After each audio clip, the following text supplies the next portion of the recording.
안녕하세요, 위원장님. 어서 오세요, 보좌관님. 위치가 있어요. 예능감 있으시죠. 제가 와사비 보좌관으로서 앞으로 더 열심히 하겠습니다. 무식하거나 말 같지 않은 행동으로 화가 나면 깜짝 놀랐네. 정의로웠던 검사를 본인을 포장하려고 하지만 배신이죠. 사과 정도가 아니라 물러나야 되는 상황이죠. 기본적인 예의나 실력조차도 계속 연방 고개를 돌리면서 이거 중단하시고 그 사랑하는 토리와 아내의 품으로 돌아가실 생각은 없는지. Everywhere I go, the people really wanna know who I is and who I be. They stop and stare when they see me. 안녕, 대선. 자, 오늘은 민주당 당사입니다. 지난번에는 국민의힘 당사에 갔었는데 오늘은 완전 정반대인 당에 왔네요. 오늘 혹시 제가 누구를 보좌하죠? 오, 최강욱 더불어민주당 공동선대위원장님. 근데 윤석열 씨, 당신의 과거가 당신을 쓰러뜨릴 것입니다. 벌써부터 매운맛이 느껴져. 오, 모든 게 파란색이야. 안녕 후보님 나와주세요. 제발요 우리 제발요. 안녕하세요. 혹시 다 같이 맞추는 거예요, 목도리는? 쿠팡 같은 데서 검색해서 사는 거예요, 파란 목도리? 아, 그런 거예요? 아, 자기 그냥 알아서 준비하는 거. 아, 바지도 파란색이에요. 오, 진짜 셋업이었어. 우와, 완전 멋쟁이. 안녕, 대선 입성 대회의실. 어머, 여기서 회의가 진행된다고 합니다. 오, 여기 있다. 오늘 여기 앉으셔가지고 이야기를 하시는 거죠? 여기에 지금 보면은 조명에 그 몰빵이 되어 있어요. 보면은 대빵들이 앉는 자리인가 봅니다. 네. 안녕하세요. 오늘 1일 보좌관을 맡은 위킨 와사비라고 합니다. 반갑습니다. 마스크 이게 무슨 마스크예요, 근데? 엄청 신기한 마스크. 손바닥 이렇게 있네요. 무능사를 떠올리는 마스크. 저도 한 장만 주시면 안 돼요? 네. 너무 좋아. 이재명님을 꼭 외치시네요. 근데 혼자서 베이지 색깔 정장을 입었어.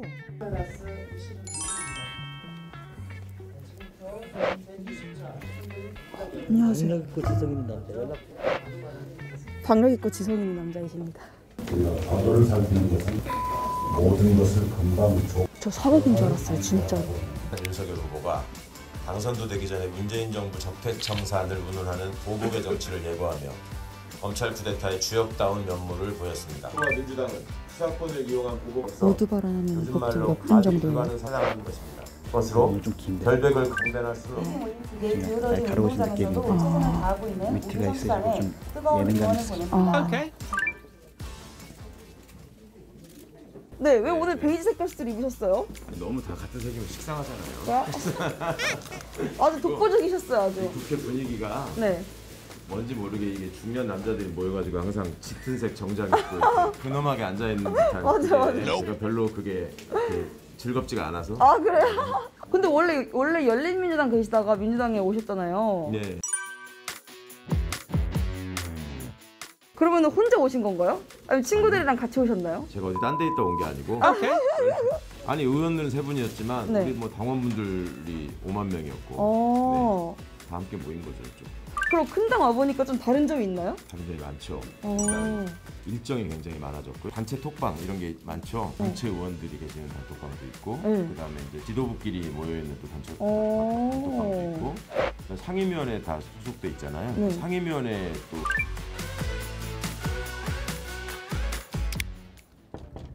네, 들어오세요. 안녕하세요, 위원장님. 어서 오세요, 보좌관님.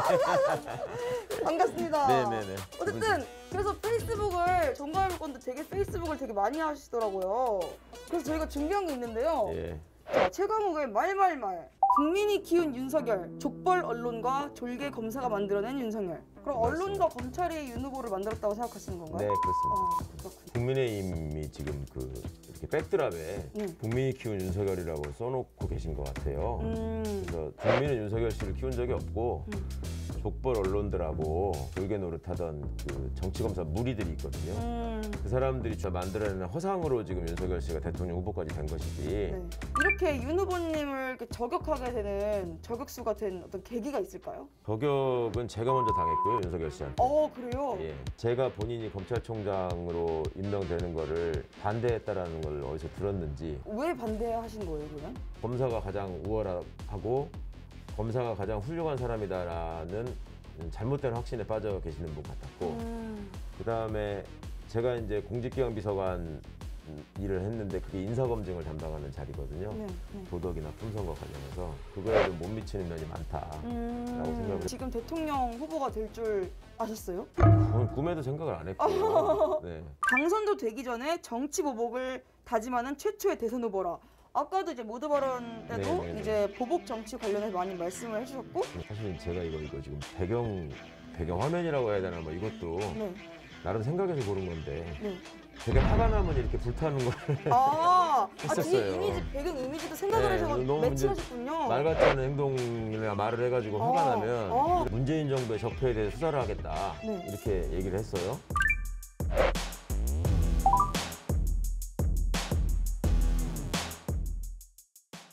검사가 수사권 가지고 보복하면 그게 깡패지 검사가 아니라고 본인 입으로 말했다고. 네. 근데 자기 측근 검사들을 중요한 자리에 보내가지고 그 사람들이 수사를 할 것이다라는 취지로 읽힐 수밖에 없는 네. 그런 말을 했어요. 근데 당선도 안 됐잖아요, 아직. 네. 그 문 대통령님 바로 옆에서 보였을 텐데. 국민들께서도 한때 뭐 대통령님이 고구마처럼 답답하다 뭐 이런 말씀을 들을 정도로 굉장히 신중한 분이란 말이에요. 그리고 또 강력한 분노라는 표현, 그다음에 사과를 요구한다 이런 것들은 제가 청와대에 있을 때 대통령께서 그런 단어나 표현을 쓰는 걸 한 번도 본 적이 없어요. 사과하셔야 될까라고 보시나요? 사과 정도가 아니라 이제 후보에서 물러나야 되는 상황이죠, 사실은. 윤 후보가 대통령 되면 윤석열 같은 사람 검찰총장에 앉히겠다고 밝혔는데 정의로웠던 검사로 본인을 포장하려고 하지만 사실 이분이 했던 모든 행동들이 일종의 배신이죠. 본인과 같은 정치 검사를 임명해서 자기 편으로 만들어서 수족처럼 부리겠다. 그 뜻으로밖에 보이지 않습니다. 그럼 여기 보시면은 이제 고개 숙인 채 질문하는 대선 후보는 세계 최초일 것임. 끝. 이거는 어떤 의미일까요? 본인이 원하는 대로 토론이 이루어졌는데 그때 막상 보니까 자료를 다 숙지를 못 해가지고 그 가져온 대본을 한참을 이렇게 찾아오면서 읽고 근데 다음 질문을 또 읽을 준비를 하느라고 듣지도 않아. 또 이제 이 도리도리가 다시 시작되더라고요. 그렇군요. 그러고 이제 자기가 무슨 얘기를 할 때 막 이렇게 상대방한테 이렇게 손짓을 하면서 네네. 굉장히 그건 무례한 행동이라고 볼 수 있는데 오늘 그러면은 이제 또 두 번째 토론이 되는 날이잖아요. 네. 오늘 토론 결과 혹시 어떻게 예상하세요? 윤 후보는 별반 달라지지 않을 것 같고요. 그럼 오늘도 페이스북으로 이렇게 중계를 이렇게 하시면서 글을 올리면서 보실 예정인가요? 화가 나는 상황이 있으면 또 이거 한 번씩 불타오르는 불 이미지 넣어주시고.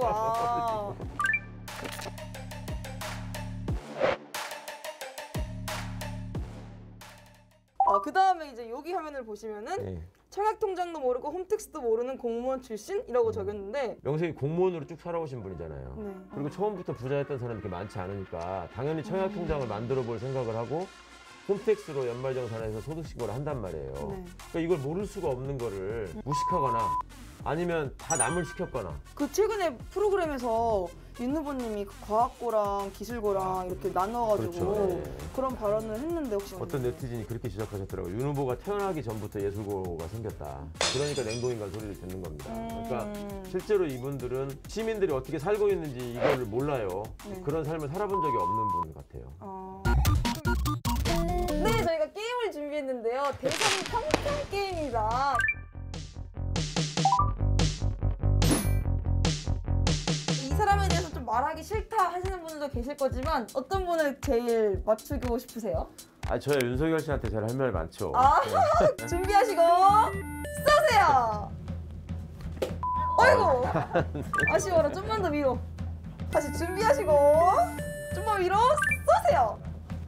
오! 정확히 정중하게 걸렸습니다.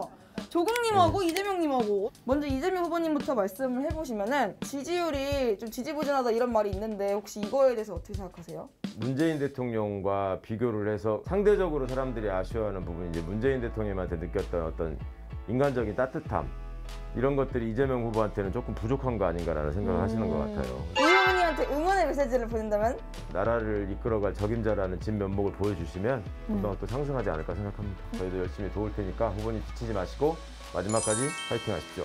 꼭 이길 겁니다.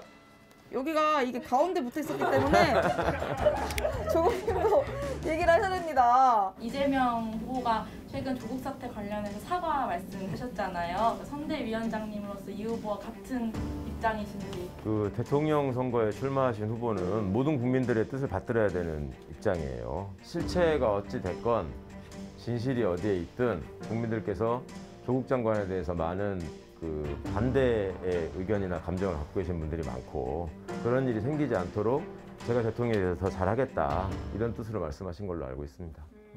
자, 준비하시고 쏘세요. 어이씨. 준비하시고 쏘세요. 오!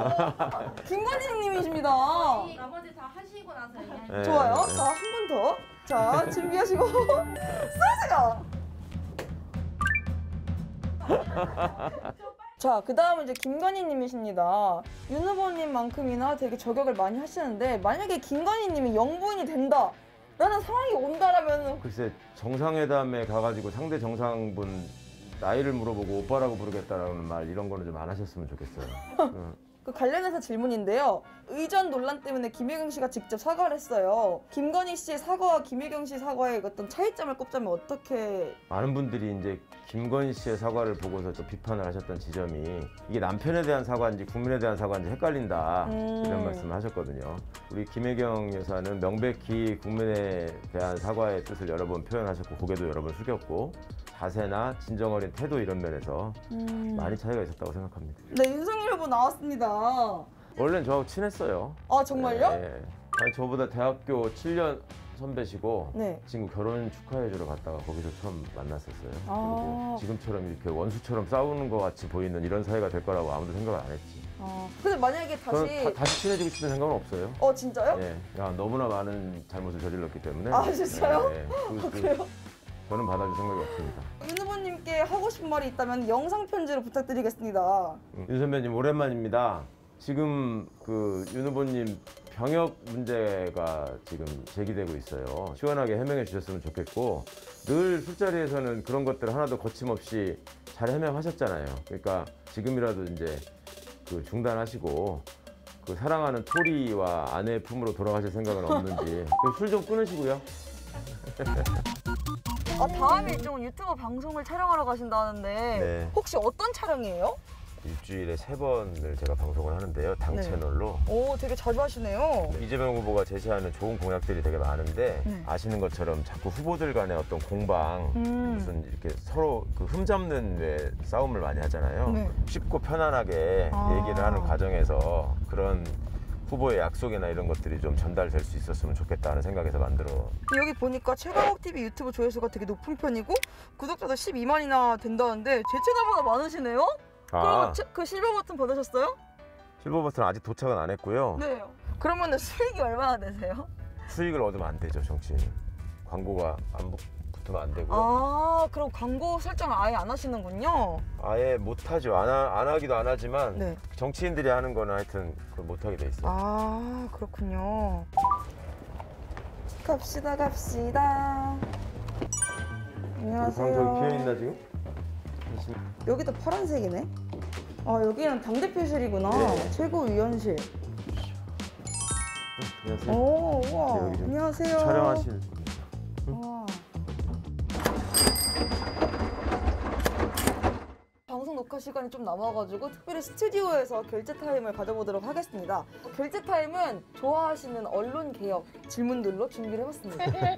언론 개혁을 위해 가장 필요한 것은 외국 보도 강력 처벌, 족벌 언론 해체, 출입처 제도 타파. 족벌 언론 해체를 선택해 주셨습니다. 많은 기자분들이 네. 기레기라고 불리우고 있어요. 네. 기사를 쓸 때마다 이거는 허위 과장 왜곡 보도를 해야지 이렇게 생각하고 쓰는 분들 많지 않을 거예요. 네네. 근데 언론사의 지금 체제 자체가 족벌 언론이잖아요. 그러니까 세습적으로 이렇게 언론 가문들이 이걸 유지하면서 기자들을 그냥 사기업의 직원으로서 거기에 그냥 복종하게 만드는, 그래서 족벌 언론이 해체되는 게, 근데 출입처가 뭐예요? 기자분들마다 여기를 맡아가지고 주로 거기를 취재해라 하는 데가 있어요. 그러니까 어떤 기자분들은 경찰, 뭐 누구는 검찰. 그거 막 이렇게 모여가지고 유튜브 열어놓고 막 타다다다다 치고 그런 그렇죠. 거 그러니까 출입처에 가면 기자실이 마련돼 있고 거기다가 보도 자료를 제공하고 그렇다 보면 제대로 된 비판을 할 수 없는 문제도 생길 수 있고 또 서로가 서로를 이용할 수도 있고. 근데 정확히 언론 개혁이 뭐예요? 뭔가 개혁이라면 되게 뭔가 거창한 것 같은데. 네네. 언론사는 많은 자유를 누리거든요. 근데 그 책임은 누리는 자유만큼 지지 않고 있는 게 지금 현실이라서 연예인분들도 이상한 기사 한 번 나면은 이미지 타격되고 그걸 회복하는 게 쉽지 않고 뭐 이런 일들이 많이 생기잖아요. 그쵸, 그쵸. 그러니까 이제 언론중재법을 통해서 제대로 된 구제를 받고 그다음에 언론사가 잘못한 부분에 대해서는 확실하게 손해배상을 하고 또 잘못된 기사는 얼른 고치고 이런 것들이 핵심이 됩니다.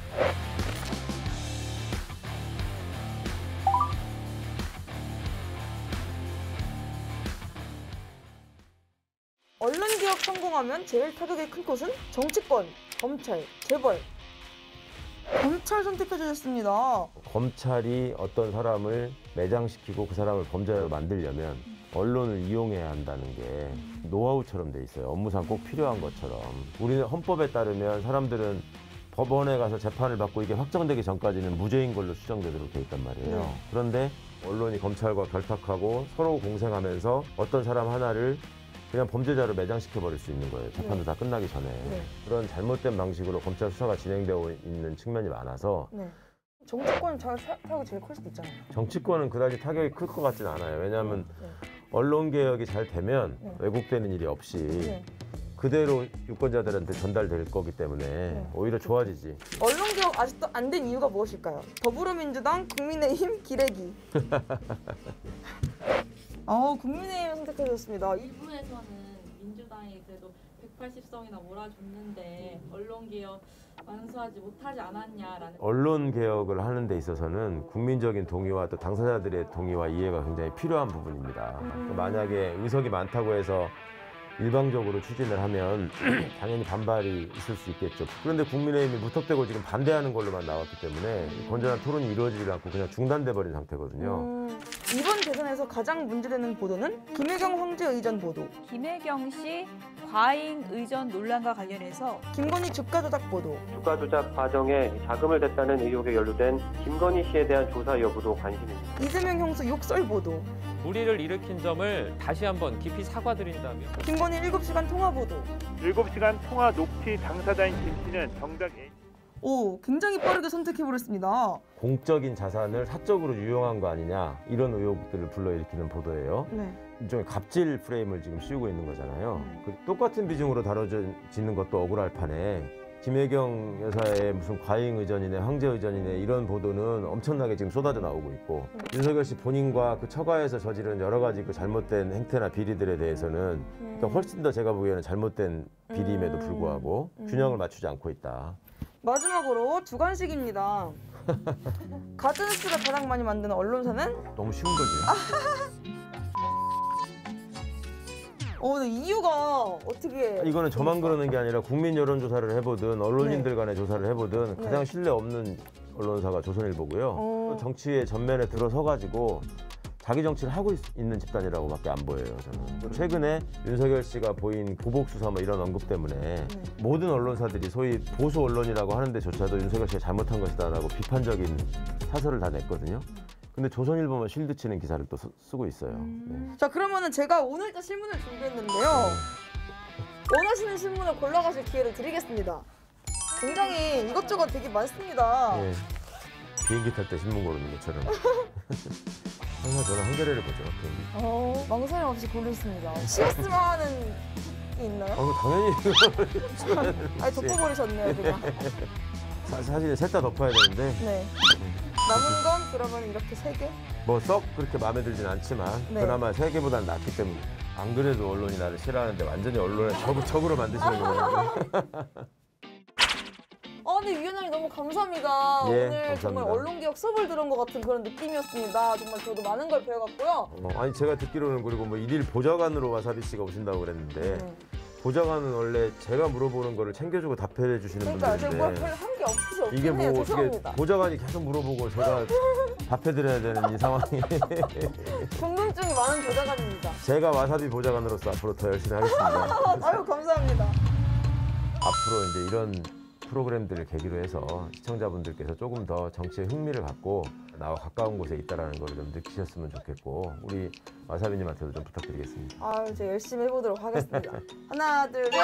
안녕 짜기, 안녕 대선.